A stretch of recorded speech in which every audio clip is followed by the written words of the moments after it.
Hi hello friends, ಎಲ್ಲರಿಗೂ ನಮಸ್ಕಾರ. ನಾನು ಸುವರ್ಣ. ಇವತ್ತು ನಾನು ಬೀನ್ಸ್ ಪಲ್ಯನ ಮಾಡ್ತಾ ಇದ್ದೀನಿ. ಇದು ತುಂಬಾ ಸಿಂಪಲ್ಲಾಗಿ ತುಂಬಾ ಕ್ವಿಕ್ಕಾಗಿ ಮಾಡ್ಕೋಬೋದು. ಹೇಗೆ ಮಾಡೋದನ್ನು ತೋರಿಸ್ತೀನಿ ಬನ್ನಿ. ನಾನು 1/4 kg ನಾನು ಬೀನ್ಸ್ನ ತೊಗೊಂಡು ಚೆನ್ನಾಗಿ ತೊಳೆದ್ಬಿಟ್ಟು ತೊಗೊಂಡಿದ್ದೀನಿ. ತುಂಬಾ ಎಳೆಯದಾಗಿರೋದನ್ನು ಬೀನ್ಸ್ನ ತೊಗೋಬೇಕು, ಅಂದರೆ ಬೀನ್ಸ್ ಪಲ್ಯ ತುಂಬಾ ಚೆನ್ನಾಗಾಗುತ್ತೆ. ಇವಾಗ ನೋಡಿ, ನಾನು ಚೆನ್ನಾಗಿ ತೊಳೆದ್ಬಿಟ್ಟು ಇವಾಗ ನೋಡಿ ಚಿಕ್ಕ ಚಿಕ್ಕದಾಗಿ ನಾನು ಕಟ್ ಮಾಡಿ ಇಟ್ಕೋತಾ ಇದ್ದೀನಿ. ತುಂಬಾ ಚಿಕ್ಕದಾಗಿ ಕಟ್ ಮಾಡಿ ಇಟ್ಕೊಳ್ಳಿ, ಇಲ್ಲಾಂದರೆ ನೀವು ದೊಡ್ಡ ಸೈಜಲ್ಲಿ ಬೇಕಾದರೂ ಕಟ್ ಮಾಡಿ ಪಲ್ಯನ ಮಾಡ್ಕೋಬೋದು. ನಾನು ಚಿಕ್ಕ ಸೈಜಲ್ಲೇ ನಾನು ಕಟ್ ಮಾಡಿ ಇಟ್ಕೊಂಡಿದ್ದೀನಿ. ಇವಾಗ ನೋಡಿ, ನಾನು ಇನ್ನೊಂದು ಪಾತ್ರೆಗೆ ಅದನ್ನು ಎಲ್ಲನೂ ತೊಗೋತಾ ಇದ್ದೀನಿ. ನೋಡಿ, ಇನ್ನೊಂದು ಪಾತ್ರೆಗೆ ನಾನು ಹಾಕಿಬಿಟ್ಟು ಇವಾಗ ಸೈಡಲ್ಲಿ ಇಟ್ಕೋತಾ ಇದ್ದೀನಿ. ಈ ಬೀನ್ಸ್ ಪಲ್ಯ ತುಂಬಾ ಬೇಗನೆ ಆಗುತ್ತೆ, ತುಂಬಾ ಟೇಸ್ಟಿಯಾಗಿರುತ್ತೆ. ಬೀನ್ಸ್ ಪಲ್ಯ ತುಂಬಾ ಹೆಲ್ತಿಗೆ ಒಳ್ಳೆಯದಂತಲೇ ಹೇಳ್ಬೋದು. ಇವಾಗ ನಾನು ಅದನ್ನು ಸೈಡಲ್ಲಿ ಇಟ್ಕೊಂಡು ಇವಾಗ ಒಗ್ಗರಣೆಗೆ ನಾನು 2 ಈರುಳ್ಳಿನ ತೊಗೊಂಡು ಅದನ್ನು ನೋಡಿ ಕಟ್ ಮಾಡಿ ಇಟ್ಕೋತಾ ಇದ್ದೀನಿ. ಒಂದು ಚಿಕ್ಕದಾಗಿ ನಾನು ಕಟ್ ಮಾಡಿ ಇಟ್ಕೋತಾ ಇದ್ದೀನಿ ಈರುಳ್ಳಿನ. ನೀವು ಬೇಕಾದರೆ ಈರುಳ್ಳಿ ಬದಲಿ ಮತ್ತು ಬೆಳ್ಳುಳ್ಳಿನ ನೀವು ಹಾಕ್ಕೊಂಡು ಮಾಡ್ಕೋಬೋದು, ಅದು ಚೆನ್ನಾಗಿರುತ್ತೆ. ಮತ್ತು ನಾನು ಈರುಳ್ಳಿನ ಚಿಕ್ಕದಾಗಿ ಕಟ್ ಮಾಡಿ ಒಂದು ಸೈಡಲ್ಲಿ ಇಟ್ಕೋತಾ ಇದ್ದೀನಿ. ಇವಾಗ ನೋಡಿ, ನಾನು ಹಸಿಮೆಣ್ಸಿನ್ಕಾಯಿನ ಒಂದು 3 ಹಸಿಮೆಣ್ಸಿನ್ಕಾಯಿನ ತೊಗೊಂಡಿದ್ದೀನಿ. ಮತ್ತು ಗಾರ್ಲಿಕ್ನ ಒಂದು ಸಿಪ್ಪೆ ಸುಲಿದು ಒಂದು ಚಿಕ್ಕ ಗಡ್ಡೆಯಷ್ಟು ತೊಗೊಂಡು ಅದನ್ನು ಹಾಕ್ಕೊಂಡಿದ್ದೀನಿ. ಮತ್ತು 1 ಸ್ಪೂನಷ್ಟು ನಾನು ಜೀರಿಗೆನ ಹಾಕ್ಕೊಂಡು ಇವಾಗ ನೋಡಿ ಚೆನ್ನಾಗಿ ನಾನು ಜಜ್ಕೋತಾ ಇದ್ದೀನಿ. ನೋಡಿ, ತುಂಬಾ ತರಿಯಾಗಿ ನಾವು ಜಜ್ಕೊಂಡು ಹಾಕ್ಕೋಬೇಕು, ಅದರಿಂದ ಬೀನ್ಸ್ ಪಲ್ಯ ತುಂಬಾ ಟೇಸ್ಟಿಯಾಗಿರುತ್ತೆ. ನೋಡಿ, ಇಷ್ಟು ತರಿಯಾಗಿ ನಾವು ಜಜ್ಕೊಂಡು ತೊಗೋಬೇಕಾಗತ್ತೆ. ನೋಡಿ, ಇಷ್ಟು ನಾನು ನೋಡಿ ತೋರಿಸ್ತಾ ಇದ್ದೀನಿ ವಿಡಿಯೋದಲ್ಲಿ. ಇಷ್ಟು ತರಿಯಾಗಿ ಜಜ್ಕೊಂಡು ಹಾಕ್ಕೋಬೇಕು. ಬೇಕಾದರೆ ನೀವು ಹಸಿಮೆಣ್ಸಿನ್ಕಾಯಿ ಬದಲಿ ನೀವು ರೆಡ್ ಚಿಲ್ಲಿ ಪೌಡ್ರನ್ನು ಹಾಕ್ಕೊಂಡು ಮಾಡ್ಕೋಬೋದು, ಅದು ಚೆನ್ನಾಗಿರುತ್ತೆ. ಮತ್ತು ಈ ಪೇಸ್ಟ್ಗೆ ನೀವು ಶುಂಠಿನೂ ಹಾಕ್ಕೊಂಡು ಮಾಡ್ಕೋಬೋದು, ಅದು ರುಚಿ ಚೆನ್ನಾಗಿರುತ್ತೆ. ಇವಾಗ ನೋಡಿ, ನಾನು ಎಲ್ಲನೂ ತೆಗೆದುಬಿಟ್ಟು ಸೈಡಲ್ಲಿ ಇಟ್ಕೊಂಡಿದ್ದೀನಿ. ಇವಾಗ ನೋಡಿ, ಎಲ್ಲನೂ ನಾನು ಒಗ್ಗರಣೆಗೆ ರೆಡಿ ಮಾಡಿ ಇಟ್ಕೊಂಡಿದ್ದೀನಿ. ಇವಾಗ ನೋಡಿ, ಇನ್ನೊಂದು ಪ್ಯಾನ್ನ ನಾನು ಗ್ಯಾಸ್ ಮೇಲೆ ಇಟ್ಕೊಂಡಿದ್ದೀನಿ. ಪ್ಯಾನ್ಗೆ ನಾನು ಆಯಿಲ್ನ ಹಾಕಿಬಿಟ್ಟು ಅದು ಬಿಸಿ ಆದಮೇಲೆ 1 ಸ್ಪೂನಷ್ಟು ನಾನು ಸಾಸಿವೆನ ಹಾಕ್ಕೊಂಡಿದ್ದೀನಿ. ಮತ್ತು 1 ಸ್ಪೂನಷ್ಟು ನಾನು ಜೀರಿಗೆನ ಹಾಕ್ಕೊಂಡಿದ್ದೀನಿ.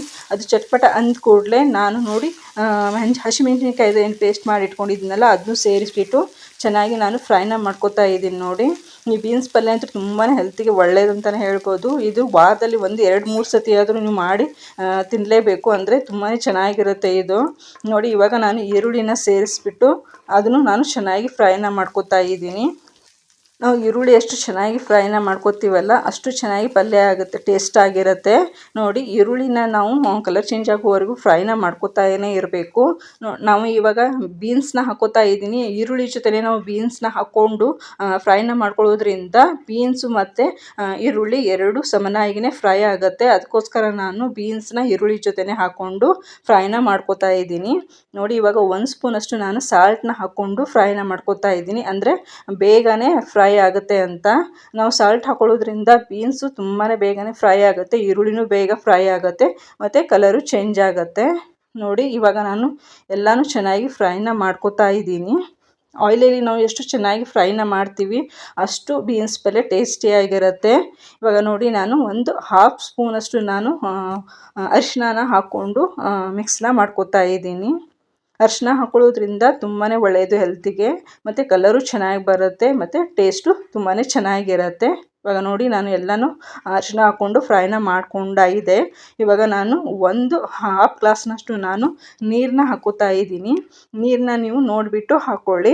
ನೀರು ಹಾಕ್ಕೊಳ್ಳೋದ್ರಿಂದ ಅದು ಚೆನ್ನಾಗಿ ಬೀನ್ಸು ಸ್ವಲ್ಪ ಗಟ್ಟಿಯಾಗಿರುತ್ತೆ. ಸ್ವಲ್ಪ ಬೇಯೋದಕ್ಕೆ ನಾನು ಇಡ್ತಾ ಇದ್ದೀನಿ.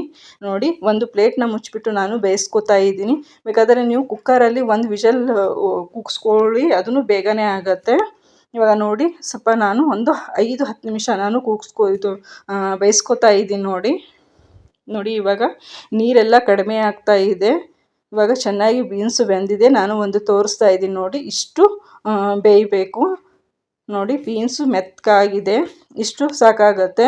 ಇವಾಗ ನೀರೆಲ್ಲನೂ ಕಡಿಮೆನೂ ಆಗಿದೆ, ಪಲ್ಯನೂ ರೆಡಿಯಾಗಿದೆ. ಇವಾಗ ಲಾಸ್ಟಲ್ಲಿ ನಾನು ಕೊತ್ತಂಬರಿ ಸೊಪ್ಪನ್ನ ಚಿಕ್ಕದಾಗಿ ಕಟ್ ಮಾಡಿಬಿಟ್ಟು ಅದನ್ನು ಸೇರಿಸ್ಬಿಟ್ಟು ಇವಾಗ ನಾನು ಮಿಕ್ಸ್ನ ಮಾಡ್ಕೋತಾ ಇದ್ದೀನಿ. ನೋಡಿ ಕೊತ್ತಂಬರಿ ಸೊಪ್ಪು ಸೇರಿಸೋದ್ರಿಂದ ತುಂಬಾ ರುಚಿಯಾಗಿರುತ್ತೆ. ನೋಡಿ ಲಾಸ್ಟಲ್ಲಿ ನಾನು ಹಸಿ ಕೊಬ್ಬರಿನ ತುರಿದ್ಬಿಟ್ಟು ಹಾಕೋತಾ ಇದ್ದೀನಿ. ಹಸಿ ಕೊಬ್ಬರಿ ಹಾಕೊಳ್ಳೋದ್ರಿಂದ ಬೀನ್ಸ್ ಪಲ್ಯ ಇನ್ನೂ ರುಚಿ ಜಾಸ್ತಿ ಆಗುತ್ತೆ. ನೀವು ಲಾಸ್ಟಲ್ಲಿ ಸ್ವಲ್ಪ ಹಸಿ ಕೊಬ್ಬರಿನ ತುರಿದ್ಬಿಟ್ಟು ಹಾಕ್ಕೊಳ್ಳಿ, ಅದು ಚೆನ್ನಾಗಿರುತ್ತೆ, ತುಂಬಾ ಟೇಸ್ಟಿಯಾಗಿರುತ್ತೆ. ಇದು ಚಪಾತಿಗಂತೂ ತುಂಬಾ ಟೇಸ್ಟಿಯಾಗಿರುತ್ತೆ. ಈ ವಿಡಿಯೋ ಇಷ್ಟ ಆದರೆ ಪ್ಲೀಸ್ ಲೈಕ್ ಮತ್ತು ಸಬ್ಸ್ಕ್ರೈಬ್ ಮಾಡ್ಕೊಳ್ಳೋದನ್ನು ಮರಿಬೇಡಿ. Thank you friends.